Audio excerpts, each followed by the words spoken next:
Hi, I'm Timin. I'll present our work. Do localization methods actually localize memorized data in large language models? A tale of two benchmarks. So first of all, we're going to talk about what do we mean by localizing memorized data in large language models, and why do we need two benchmarks about it, and what are the localization methods we considered, and finally, our findings. This is a joint work with my co-advisors, JC Thomason and Robin Jia. So we know that large language models can memorize a lot of things, including some personal information. For example, if you prompt the model, the GPT-2 model like this, you can extract a memorized email address. On the other hand, there's this analogy that just like the memory of human is located in certain part of the brain, maybe we can also localize some components in large language models that are responsible for a piece of memory. So we define localization as identify components of models that are responsible for a certain behavior. In our case, the behavior is the generation of a memorized sequence, and the components are a small set of neurons in MLP layers, because prior work has found the MLP layers are mainly responsible for the storage of knowledge. So we want to answer this opening question, like, do existing localization methods actually localize correctly? There's an ongoing debate about localization in large language models. So MNML demonstrate localization success by knowledge editing success. On the other hand, Hazard also shows that localization success and knowledge editing success are actually uncorrelated. In our work, we directly evaluate the localization success without relying on the editing success. But the challenge here is that we do not know where the large language model stores a piece of data, so we do not have ground truth for direct evaluation. To solve this problem, we propose our injection benchmark, or you can call it an hide-and-seek benchmark. So the first step is to inject a piece of new information into a predefined set of neurons. And we ask if a localization method can successfully uncover the weights. And we make sure the injected information is totally unseen to the large language models by using the ECBD 2021 dataset. The dataset consists of sentences of new entities that emerge after the release of GPT-2 and the PILE dataset. So we can make sure that the injected weights are the only weights that are responsible for memorizing the newly injected information. In our injection process, for each new sentence, we sample a set of weights for injection, and we fine-tune the weights with language modeling loads on the entire sentence while freezing the rest of the model parameters. And after our injection, given the sentence, a localization method will predict the indexes of the injected weights. So we can directly calculate the recall score. So far, we have developed a benchmark that can directly evaluate localization methods by injecting new information. But how about those pre-trained sequences that large language models have naturally memorized? So we move on to the real-world scenario and asking, can a localization method find a small set of neurons responsible for memorizing a pre-trained sequence? There are several challenges. The first one is, how do we get memorized pre-trained sequences? Because we use open source models, we collect a set of memorized pre-trained sequences from the PILE dataset for PCR models. The second challenge is how to evaluate without knowing where the language model stores a piece of data. To solve this, we propose our deletion benchmark. The idea is to measure the importance of neurons based on the effect of removing them.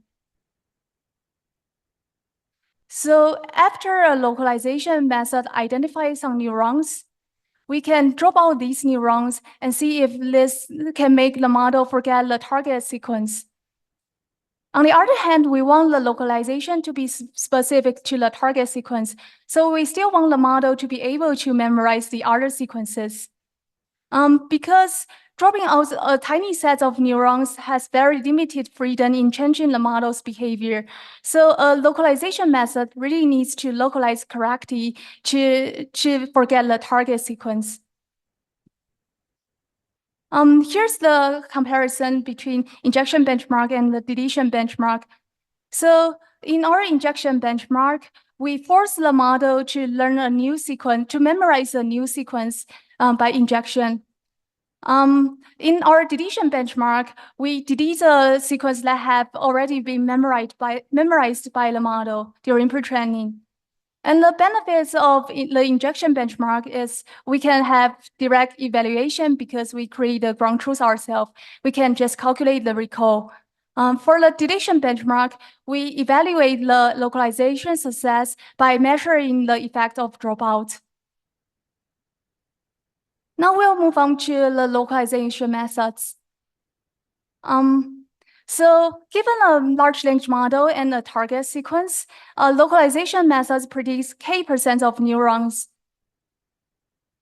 Here are the localization methods we benchmarked. I'll quickly go through them one by one. The first one is pruning-based methods, including slimming and hard concrete. The idea is to force large language model to memorize the target sequence using only a small set of neurons. So we train a mask on each neuron using the language modeling loads on the target sequence. And we encourage the mask to be sparse.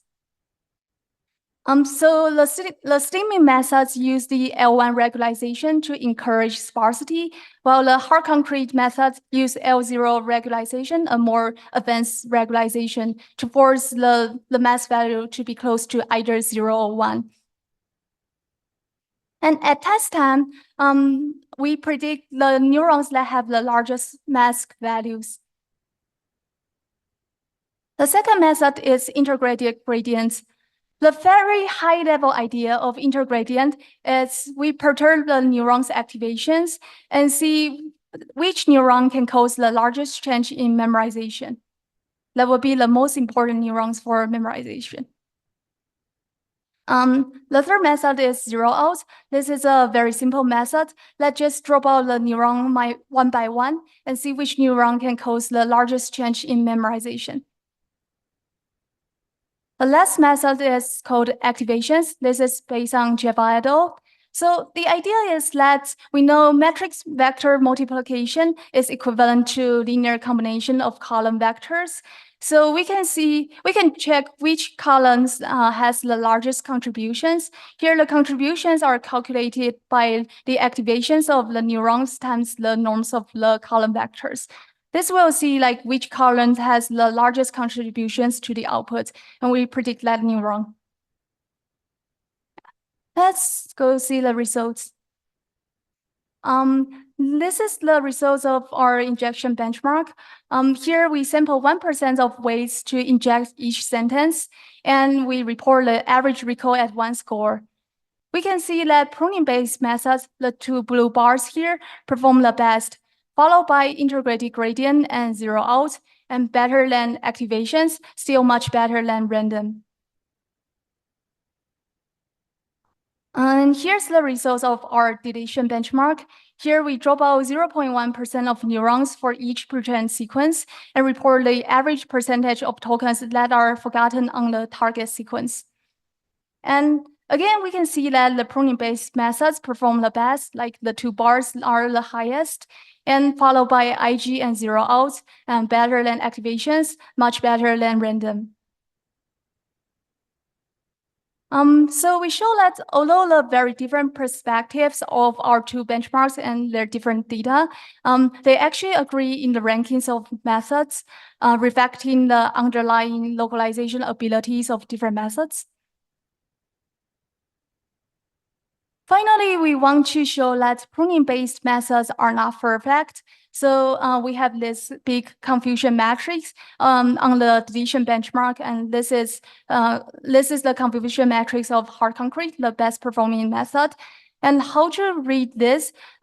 Basically, each row and column corresponds to a pre-trained sequence. So a grid will show, for example, how we drop out the neurons corresponds to a trump cross, affect the model's memorization on an URL sequence.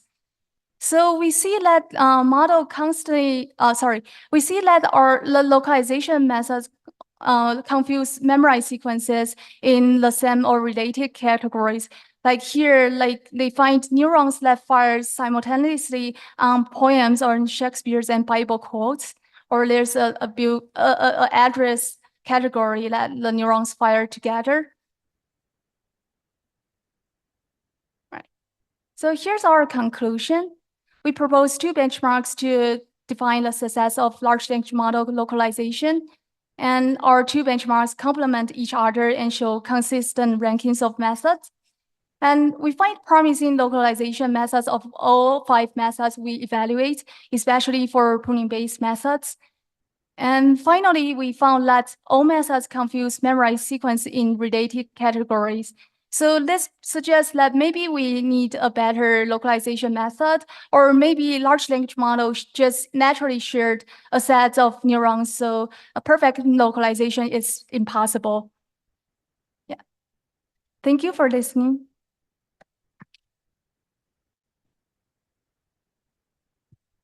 Okay, thank you so much. I think we have time for 1 or 2 questions, if anyone.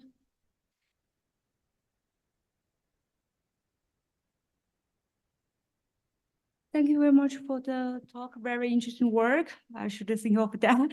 So my question can be silly. So when you say drop out the neuron, you all drop out, you mean set them at 0? Yes. What if like add a noise, like sample some Gaussian noise and get the average? Because I feel like if you just set in as 0, it kind of like you inject some new signal to the model. Yeah, good question. We also did that, although we didn't put that in the paper. Just like you said, we use Gaussian noise, and basically we find very similar findings. Even the numbers are similar. Yeah. Oh, you mean like it doesn't matter? I guess in our case, it doesn't matter much. Yeah. Okay. Okay, so is there any other question? Yeah, thank you for the nice talk. Just one question. So you're ablating 1 neuron at a time, right? Oh, so we actually predict K% of neurons, suppose that 0.1% neuron, and ablating them together. And the number of neurons for each method are the same? Yes. Okay, thanks.